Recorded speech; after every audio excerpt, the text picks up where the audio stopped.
Montréal pue. Et ça pue partout. Partout, là, dans tous les quartiers. J'entends déjà les gens rire dans leur voiture. Tout le reste n'est que fumisterie. Donc, on veut un monde qui sent l'eau de Javel. Un monde blanc, blanc, blanc, blanc, blanc, sans défaut. Rémi Villemure.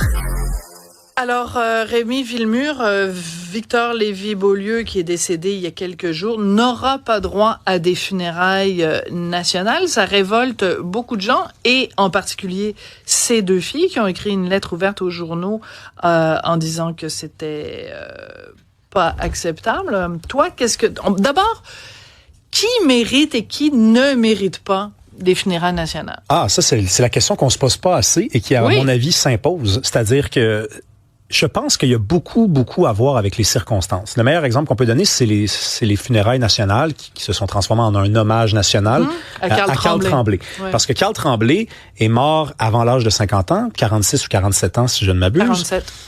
C'est relativement jeune pour se mériter un hommage pareil, mais je pense que la CAQ à ce moment-là s'est dite, et je pense que on peut pas ne pas rendre hommage à l'homme qui représente une génération en particulier. Si on dit non à Karl Tremblay, qu'est-ce qu'on dit à cette génération-là? Donc, je pense que c'est souvent ça qu'on se dit, et c'est du cas par cas. Il n'y a pas de critères à respecter. Donc, c'est de l'émotif. C'est un critère émotif, alors.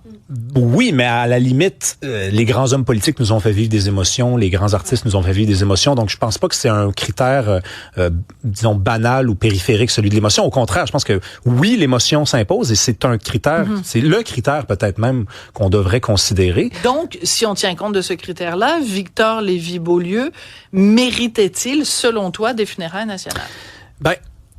Moi, c'est pas une œuvre qui m'a frappé. En toute franchise. Non, mais t'as le droit. J'ai lu ce matin Éric Bédard, que je respecte énormément, comparer Victor Lévy-Beaulieu à Gaston Miron.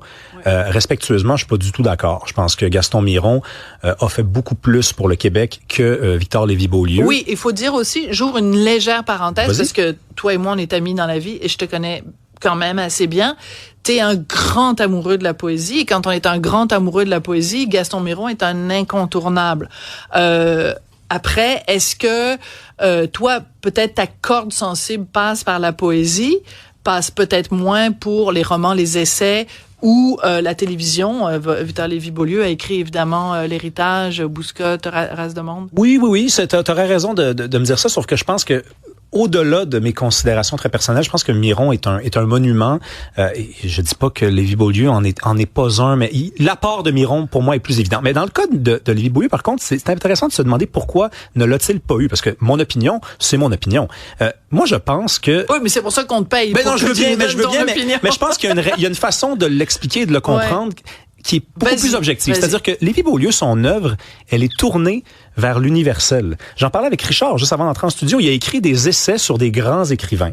Il s'est intéressé aux grands écrivains, aux grandes tendances de la littérature. Il s'est positionné à l'extérieur du Québec. Il a pris position comme un écrivain qui n'était pas forcément québécois. C'était un indépendantiste. Et oui, c'était un Québécois, mais il aurait pu, et d'ailleurs, il a été traduit dans plusieurs autres langues, être lu comme un écrivain qui n'était pas un écrivain québécois. Et peut-être qu'on a un malaise avec ça au Québec. C'est-à-dire que peut-être qu'on a de la difficulté à remarquer, à assimiler, à recevoir le talent lorsqu'il n'est pas un talent local, régional. Tu sais, je faisais la liste de ce matin, je regardais tous ceux qui en ont eu. Mise ici, là. Tu sais, t'as Guy Lafleur qui l'a eu. Gilles Carle, Lise Payette, qui avait d'ailleurs demandé que ce soit une cérémonie totalement laïque, là. Il voulait pas que ce soit des funérailles.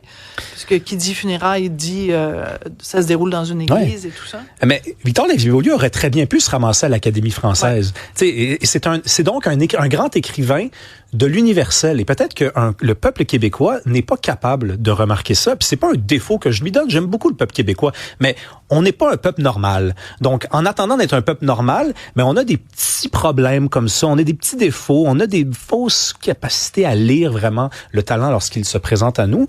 Et donc, peut-être que finalement, le fait qu'il ne l'ait pas reçu, cet hommage-là, bien qu'il soit mort, c'est peut-être finalement pas une si mauvaise chose que ça. Parce que ça veut dire qu'on a vraiment bien compris qui il était. Oui. Il va quand même y avoir le drapeau en berne, il va y avoir toutes sortes d'autres façons de lui rendre hommage. Moi, je veux aussi t'amener sur quelque chose de beaucoup plus prosaïque.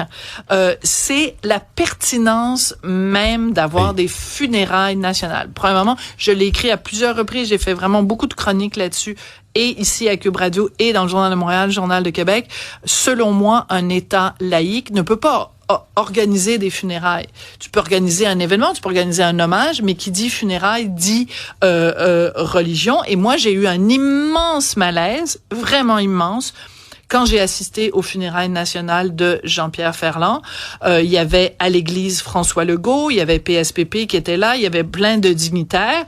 Et à un moment donné, donc on entendait parler le prêtre, le curé faisait référence à Dieu, à Dieu, à Dieu, à Dieu. À un moment donné, il y a eu la communion. J'ai vu François Legault se lever, aller communier. Je me disais non, ça ne peut pas fonctionner. Et moi, j'aurais préféré qu'on respecte, qu'on s'inspire du modèle français, où jamais un chef d'État français, ça ne viendrait pas à l'idée d'entrer dans une église, parce que le gouvernement est laïque. Et par contre, excuse-moi juste 2 secondes, Cybèle, et par contre, ce qu'on fait, c'est qu'on fait des hommages nationaux. Ça a lieu dans la cour des Invalides. On l'a fait pour Belmondo, on le fait pour plein de monde. C'est une cérémonie qui n'a aucun caractère religieux. On fait jouer de la musique, les gens sont là, ils pleurent, quelqu'un lit un texte. Bingo, c'est fini. Merci, bonsoir. Et les familles organisent des funérailles. Moi, je dis que le gouvernement n'a pas à payer pour des funérailles de quelqu'un. Mais si, par exemple, on continue dans l'optique de funérailles, pourquoi on se fie pas juste aux demandes du défunt? Si c'est quelqu'un qui est religieux ou c'est quelqu'un qui l'est pas, pourquoi on fait pas juste suivre ça? Par exemple, Jean-Pierre Ferland, je ne sais pas s'il se disait... Ouais, mais là, je vais ailleurs. Là, toi, je comprends que c'est complètement ton argument est juste de dire que ça a pas lieu. Mais si on continue comme c'est présentement, pourquoi on fait pas juste suivre? Mais dans le cas de Jean-Pierre, il y a eu 2 cérémonies. Il y a eu les funérailles officielles, les funérailles nationales. Et il y a eu dans la petite église de Saint-Norbert juste la famille, les amis proches, et parce que c'était manifestement le souhait de Jean-Pierre. Mais l'État n'a pas à intervenir. Excuse-moi, on s'éloigne de ton sujet de base. Mais donc la question se pose. Fais ça rapidement parce que après je veux juste dire merci à mon. Bien sûr, non, mais moi je pense par contre que la raison pour laquelle on ne peut pas faire ça, c'est-à-dire répondre aux demandes et aux exigences particulières des familles, c'est qu'un jour il y aura peut-être quelqu'un dont la confession est une confession juive. Est-ce que l'État va organiser des funérailles dans une synagogue? Hey, là, ça va commencer. Les gens vont commencer à vraiment parler de laïcité pour les bonnes raisons. Donc, moi, je suis d'accord avec toi. Je me suis rangé. Ça a pris un moment avant d'y arriver, mais aujourd'hui, je pense que ça serait plus simple. Ben, tu as enfin vécu la lumière. Tu as vu la lumière.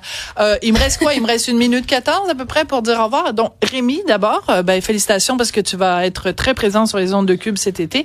Te dire à quel point ça a été un plaisir depuis plusieurs mois maintenant de t'avoir à mes côtés sur une base quasi quotidienne. Tu es vraiment un jeune homme brillant, prometteur. Je t'adore comme ami, ça tu le sais déjà, mais je t'adore comme chroniqueur et t'es vraiment promu à une brillante carrière. N'eût été de la crise des médias, tu aurais bien plus de visibilité que tu en as en ce moment. Cybèle, je te l'ai déjà dit à quel point je t'aimais en début d'émission, donc tu permettras que ceux qui veulent m'entendre réécoutent le début de l'émission. Hugo Veilleux, ça fait 40 ans qu'on se connaît, 30 ans qu'on travaille ensemble. Je commence une phrase, tu l'as finie. Jean-Philippe Leroux à la mise en onde, ça a été un plaisir de chaque instant de travailler avec toi. Fred Bastien, le petit nouveau, ça fait pas longtemps qu'on travaille ensemble, mais je t'adore, ton humour, ton esprit, ton sens du punch est absolument fabuleux. Je veux remercier les patrons de Cube qui m'ont donné cette opportunité. Dieu sait où je serai au mois d'août, mais ce que je sais, c'est que j'adore faire de la radio et j'espère en faire très longtemps. Merci à vous. Passez un bel été. On se retrouve peut-être en septembre.